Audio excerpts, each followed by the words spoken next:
Hi, this is Bill Dawson, and I'm at Oakland Nursery, the Columbus location on Oakland Park Avenue. And I'm with, I guess, my favorite guest out here at Oakland Nursery to talk about bulbs. Now, when I think bulbs, I'm thinking tulips, daffodils, planting them in the fall, but we're talking about summer bulbs. We are today. Summer bulbs are what? What kind of, what are we going to get from summer bulbs? There's an array of bulbs that you can plant to bloom this summer. You want to wait till after the fear of frost, which is usually May 15th in Columbus, Ohio. So you want to wait till the ground gets warm.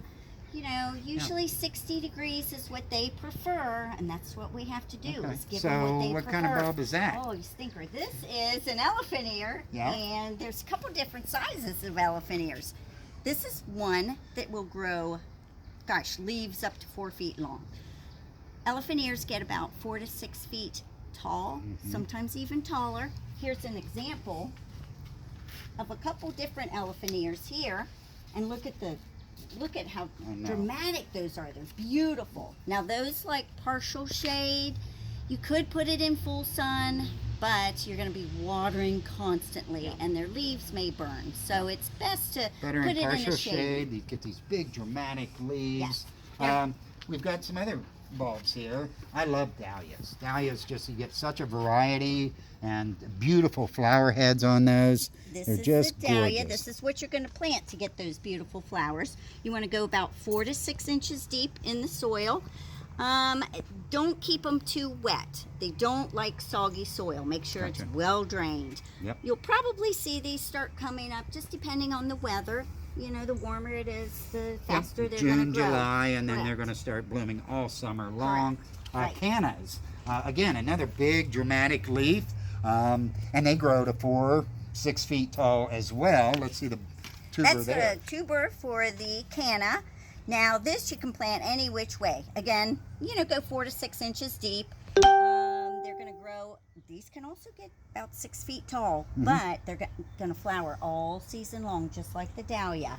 Hummingbirds, butterflies love them, and it's another dramatic look. All of these could be planted in container if they're large enough, and really tropical up your patio, an area.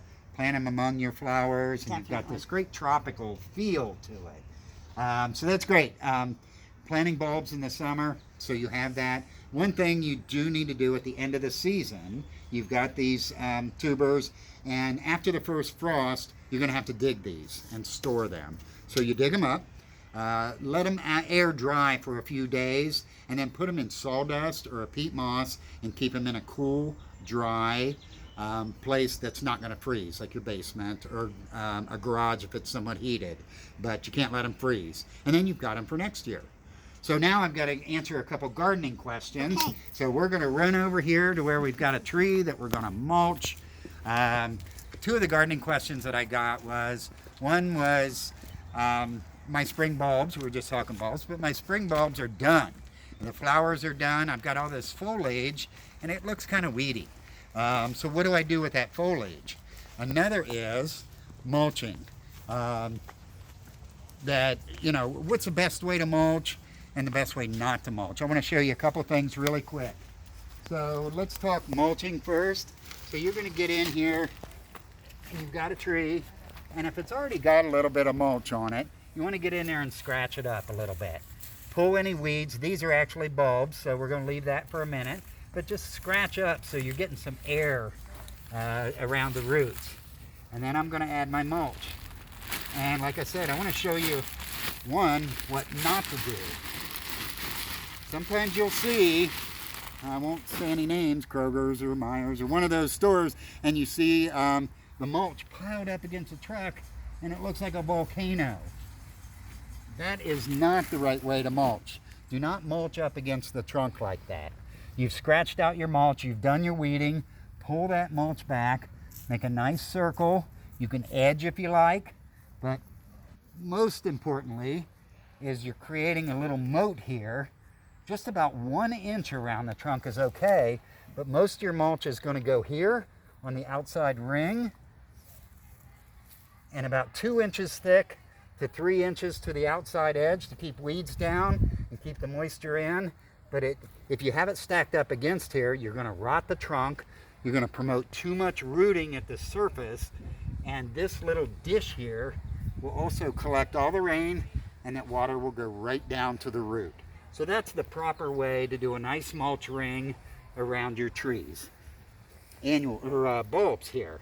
So we've got the foliage left for some springtime bulbs, and I'm going to be planting annuals in here. So people ask, can I just pull them? Can I just yank that out? No, that is the food for next year's flower. So you don't want to yank them out yet. You can take your annuals and interplant those among them. So you're putting your annuals in, that's going to grow while these are dying down, and hide those. Another thing you can do is kind of tie them up. Just use the foliage, wrap around, and just kind of tie them up. You can bend them over a little bit, but you need to keep that green there because that is sending food down to the bulb for next year's flowers. And then when you mulch, you don't want to mulch over them, but you can mulch up like that. That will soon yellow and die and disappear. And if you're planting your annuals nearby, then those are going to be, you're going to cover them as they grow. So not too much mulch around the tree. And your summer flowering bulbs, your tulips, your daffodils, just fold that foliage over. You can neaten it up. Some people use rubber bands, but just a matter of bending it over, folding it up, making it look nice, but let that green die back into the bulbs. So a few tips, a few garden answers, questions answered, and I am Bill Dawson. I'll see you next time.